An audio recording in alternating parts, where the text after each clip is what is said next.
2个斯普特尼克时刻，一场持续40年的孤独探索。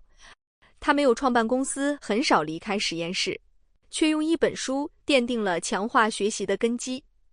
2016 AlphaGo 战胜李世石，2024 DeepSeek 横空出世，而这一切都源于一个人。今天故事的主人公就是理查德·萨顿，2024图灵奖得主，真正的强化学习之父。他从时间中学习，教会了机器持续地从奖惩中学习。故事发生在1969年，当时有人谈论计算机和电子大脑，这让萨顿非常兴奋。上高中的时候，学校教 Fortran 编程，他终于遇见了传说中的电子大脑。但使用了之后，他觉得这些机器功能非常的笨拙，不可能是一个大脑。同时，他想，或许未来机器能够有办法形成一种思想，真正实现大脑的模拟。这些想法就让萨顿对编程和大脑产生了痴迷。在高中的课外时间，他联系到一些拥有大型 IBM 机器的公司，在 Explorers 的机器上编写大脑皮层的模型，有点类似神经网络的模型。他觉得人脑应该就是一台学习机器，于是后来申请大学的时候还写信给 AI 先驱马文明斯基。他就像一个充满问号的小朋友，问了明斯基一堆问题。我真的对 AI 很感兴趣，我该学些什么？我该选什么专业？明斯基回复说，学什么专业不是那么重要，不过要有数学功底。只要保持专注，可以学习任何看起来重要的东西。他最终选择了心理学的专业，同时接受全面的人工智能的教育。他的强化学习理论就是基于心理学的启示，因为在心理学的课程中介绍2种基本的学习方式，一种是巴甫洛夫条件反射，还有一种是工具性的条件反射。巴甫洛夫的例子就是每次都先摇一下铃铛，然后喂给狗一块牛排。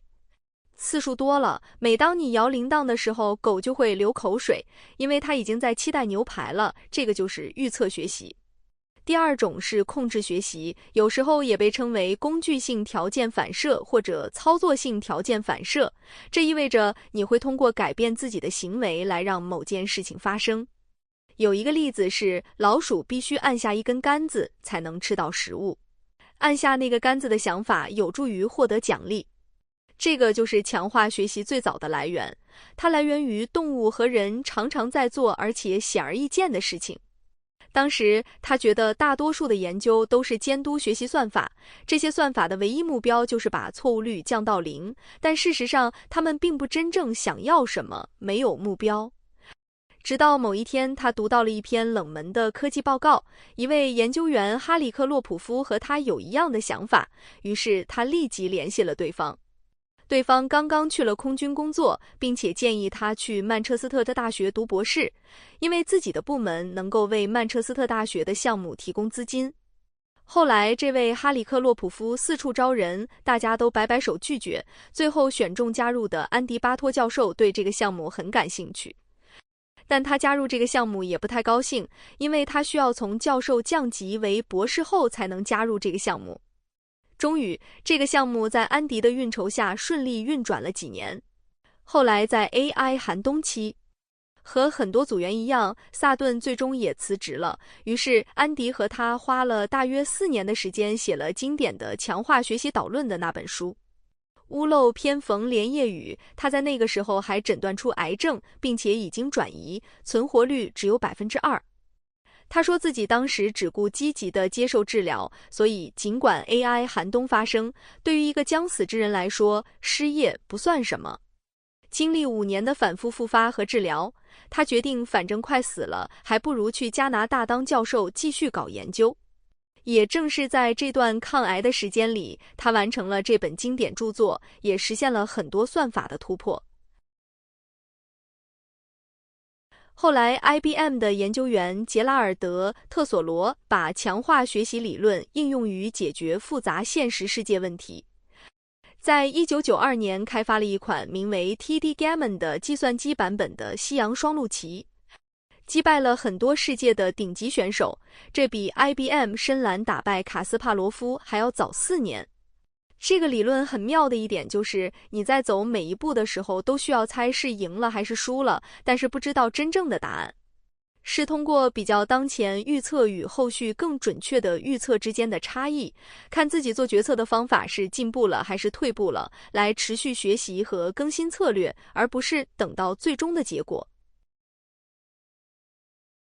以上这些就是萨顿在 Podcast 采访中谈到的个人经历了。那么他对现在的 AI 有什么看法呢？他认为监督学习通过标记好的数据来学习一种模式，但是不会产生行动，不会对现实世界造成影响。正是因为这个原因，人们现在越来越把注意力从监督学习中移开，转向强化学习和无监督学习，因为他们想要 AI 操作现实世界。至于强化学习的下一步是什么，他觉得是理解这个世界，理解世界是如何运作的，并且能够在这个世界里做出某些行为。AlphaZero 通过游戏的规则获取世界的知识，所以你不需要去学习和理解外部世界。如果我们能够做类似 AlphaZero 的推理和计划的事情，但同时拥有一个世界模型，这样我们就不用学习游戏规则，而是学习这个世界模型。用这样的方式就可能获得真正的 AI。对于人工智能的通用性或者泛化能力，他觉得智能的本质就是泛化的能力，而不是记忆。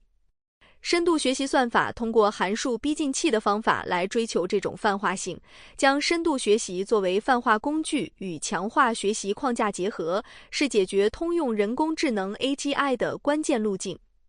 他觉得当前的 AI 和人类智能的关键差距在于从原始经验中抽象出世界运行规律的能力。现在的很多模型擅长进行规划和搜索，但不擅长自己发现和构建模型。由此看出，这位强化学习之父觉得 AGI 的关键不在于做出更好的规划器，而在于开发出能够从和世界的互动中自动学习它的内部模型的算法，也就是世界模型的构建。谈到 AGI 的时候，他和很多人工智能科学家一样，先是表达了对这个词的不喜欢。AGI 中间的 G 代表的是通用全部，而人工智能本来的定义就是要达到和人一样的智能，包括了通用性的目标。其他科学家也曾经表述过类似的观点，甚至有人认为 AGI 是一个被资本炒作出来的词语。萨顿的说法是 AGI 这种描述是对 AI 界的侮辱，因为好像大家现在在做的工作都不通用似的。尽管这种说法有一部分是真的，不过他认为用人类级别的智能作为一个粗糙的描述已经比较好了，不需要强调全部。现在有一个流行的问题，就是问这些 AI 顶级科学家，他们觉得 AGI 什么时候会实现？萨顿在多次访谈中提到，他认为实现 AGI 的平均年份是在2040年。其中2030年有 25% 的概率，因为在2030年我们应该有了足够的硬件能力。如果到时候软件也到位了，思路对的话就做出来了，如果还是不行，那么可能还需要再等10年左右。总而言之，他觉得2040年前做出来的概率是 50%， 之后做出来的概率也是 50%。但他不觉得这是个需要耗费100年的工作，甚至30年已经算很夸张了。他说自己就是这么看的，所以如果在他死前证明这个预测是错的，会让他很难过。不过他又释然地说，其实这也是可以的。在2024年10月的时候，他在接受了 AMI 机构的采访，分享了自己对于现在 AI 的缺陷和未来可能方向的看法。他认为未来的关键突破点在于实现持续的非线性学习，认为这在理论上是可行的。他批评当前的深度学习方法用持续学习的能力换取了非线性处理能力。现在的深度学习方法一旦训练好了之后，模型就不变了，就像是冻住了，再也不学习了，这不符合常理。我们人类可是时时刻刻都在学习的呢。另外，比如反向传播学习的表征是针对特定任务的，缺乏泛化性和在不同情境下的通用性。真正的表征学习应该发现具有适应性和迁移性的通用特征，可以灵活地用以有经验适应新场景学习新事物。他坚信未来在于实现持续非线性学习和发现具有泛化能力的表征，并且计划亲自投身于解决这个问题。另外，他分享了自己做事的2个方法，一个是准备一个笔记，每天记录，